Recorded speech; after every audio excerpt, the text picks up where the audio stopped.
गुरु जी को कोटि कोटि प्रणाम।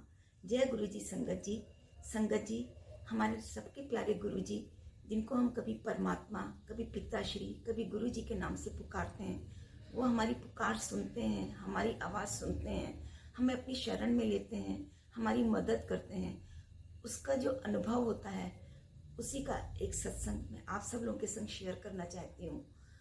2019 फरवरी की बात है, जब मेरी नी ऑपरेट हुई थी। उस समय मुझे ऑपरेशन के साथ साथ मुझे लोअर पोर्शन में मसल्स वीक होने की प्रॉब्लम भी है।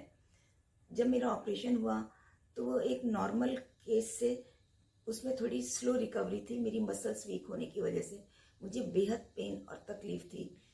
करीब 3-3.5 महीने लग गए मेरे को थोड़ा नॉर्मल होने में। थोड़ा स्लो था, पर गुरुजी की कृपा से सब ठीक चल रहा था। लेकिन पेन और तकलीफ तभी भी काफ़ी थी। मेरे ऑपरेशन के करीब 8 महीने बाद गुरुपुरब आया। गुरुपुरब वाले दिन मेरी एक बहुत क्लोज फ्रेंड, उसका अपोलो हॉस्पिटल में उसका ऑपरेशन था, क्योंकि वो अपनी एक किडनी अपनी ही छोटी रियल सिस्टर को डोनेट कर रही थी।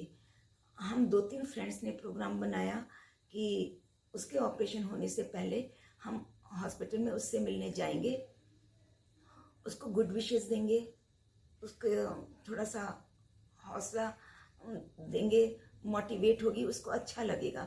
हम सब लोग उसके पास जाने के लिए प्रोग्राम बनाया। मैं तैयार हुई और वहाँ जाने के लिए, और मैंने सोचा मेरे को हॉस्पिटल जाने में आने में करीब 1 घंटा लग जाएगा।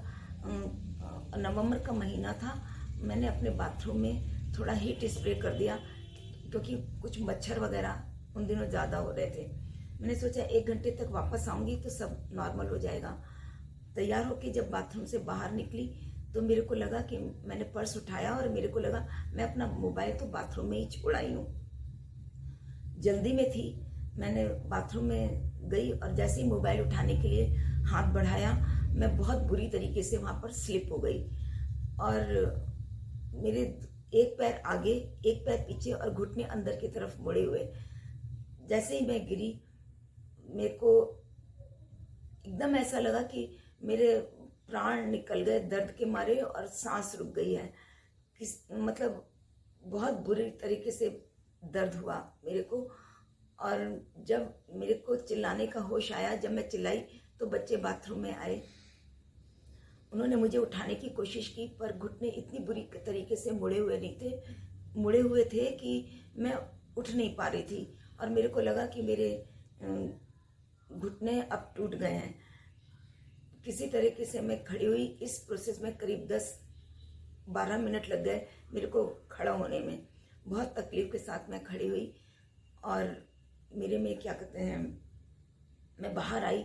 बाहर आके मैं थोड़ा जब सेटल हुई तो मैंने अपने बेटे को कहा कि मेरे को अब मैं ड्राइव नहीं कर सकती, मेरे को तुम हॉस्पिटल लेके चलो। वो लोग घबरा गए कि इतना अभी दर्द और ये हॉस्पिटल जाने की बात कर रही हैं। पर पता नहीं मेरे में संगत जी वो हिम्मत कहाँ से आई वो मेरे में हिम्मत कि मैं दोबारा हॉस्पिटल जाने की, अपनी फ्रेंड से मिलने की बात कर रही थी। शायद वो हिम्मत मेरी नहीं थी, वो मेरे गुरुजी की दी हुई हिम्मत थी। उन्होंने मेरी बात का मान रखने के लिए मेरे को वो हिम्मत दी कि मेरी बात खराब ना हो, उनको ये ना लगे कि ना आने के लिए मैंने कोई बहाना बना दिया। मेरा बेटा मेरे को कार में लेके हॉस्पिटल गया। मैं अपनी फ्रेंड से मिली, लेकिन जब वापस आ रही थी तो वो दर्द जो गिरते समय मेरे को लगा था। मैं आपको एक बात और बता दूं कि जब मैं स्लिप हुई थी तो बाथरूम बिल्कुल गीला नहीं था। वो जो मैंने हीट स्प्रे करा था वो शायद फ्लोर पर भी आ गया था और फ्लोर चिकना हो गया था, जिसकी वजह से मैं स्लिप हो गई थी। जब मैं वापस आ रही थी हॉस्पिटल से तो दर्द इतना ज़्यादा एक्टिवेट हो गया कि मेरे कंधे में, कोहनी में, मेरी बैकबोन में, मेरे घुटनों में और मेरे पंजों में, जहाँ जहाँ गिरने से मुझे चोट लगी थी वहाँ वो दर्द बहुत ज़्यादा हो रहा था। और पंजों में तो बहुत मोटे नील पड़ के और वो सूज गया था। जब मैं आते समय फिर घर सीधे ना आके ऑर्थोपेडिक डॉक्टर के पास गई। वहाँ पे उनको अपनी सारी सिचुएशन बताई और उनको ये भी बताया कि अभी रिसेंटली मेरी नी ऑपरेट हुई है, तो उनका भी मेन फोकस मेरे घुटनों पर ही था। उन्होंने एक्सरे वगैरह कराया पर गुरुजी की कृपा से मेरे घुटने ठीक थे, उनको कोई नुकसान नहीं हुआ था, लेकिन पंजों में नीचे मसल्स फ्रैक्चर हो गए थे। और उन्होंने मेरे को कुछ ऑइंटमेंट देकर और कुछ मेडिसिन देके मेरे दर्द को देखते हुए, और उन्होंने मेरे को 15 डेज का टोटल बेड रेस्ट बोला और मेरे को मेडिसिन दी। मैंने बेड रेस्ट भी किया, मेडिसिन भी खाई, उसके बावजूद भी मेरे को शोल्डर का पेन मेरा ख़त्म नहीं हो रहा था। मैं दोबारा डॉक्टर के पास गई, करीब एक डेढ़ महीने के बाद डॉक्टर के पास गई और उनको दिखाया, तो उन्होंने मेरे को कुछ फिजियोथेरेपी करने को दी। फिजियोथेरेपी कराने के बाद भी मेरा दर्द ठीक नहीं हो रहा था, उसमें भी करीब 20 दिन निकल गए। फिर मैंने दिल्ली में एक डॉक्टर को दिखाया, उन्होंने बोला आप शोल्डर की MRI कराओ।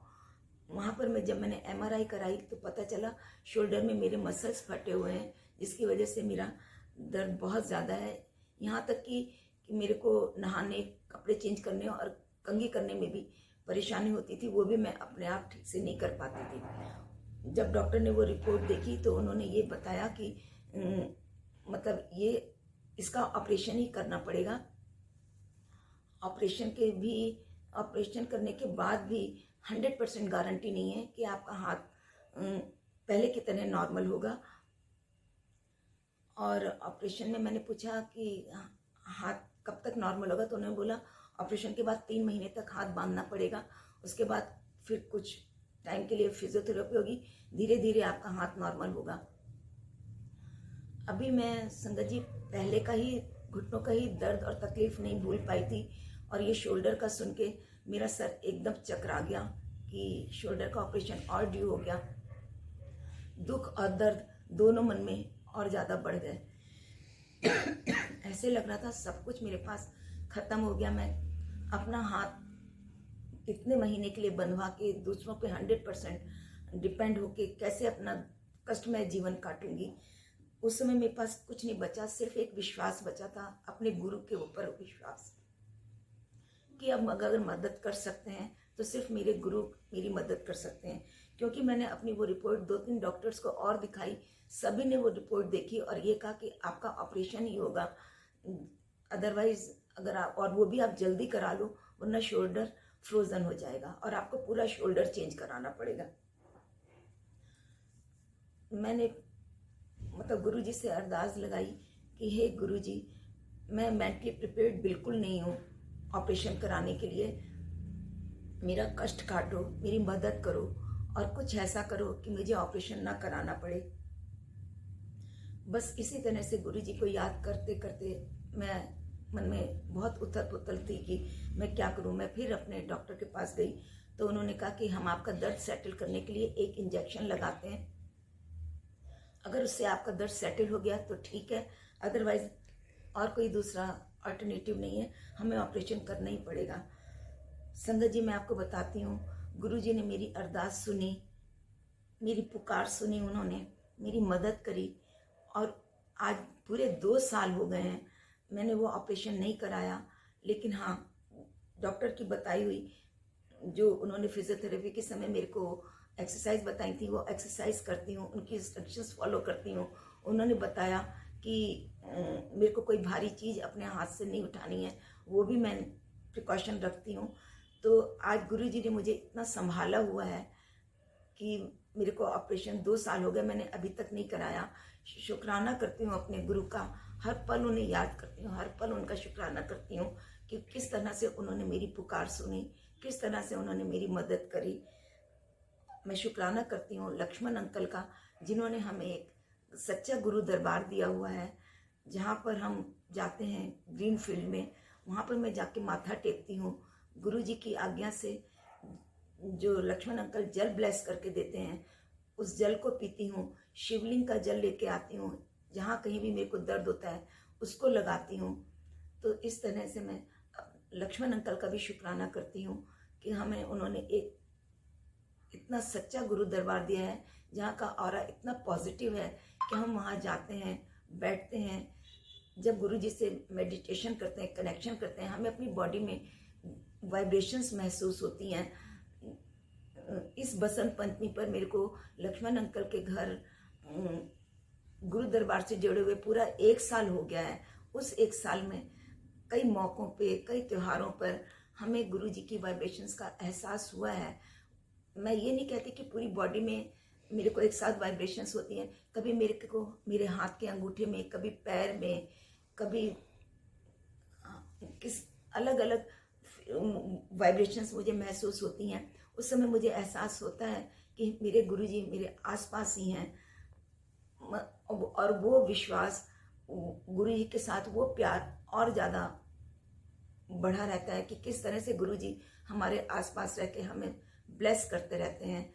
शुक्राना है लक्ष्मण अंकल का कि जो हमें गुरुजी की तरफ बढ़ने के लिए हमें गाइड करते हैं, हमें जल ब्लेस करके देते हैं, जिसको पी के हमारे कष्ट, हमारी बीमारियां, हमारे तकलीफ़ें दूर होती हैं और हमारे जीवन में एक नया उत्साह भर जाता है। शुक्राना मेरे गुरुजी, हर पल अनंतम शुक्राना मेरे गुरुजी।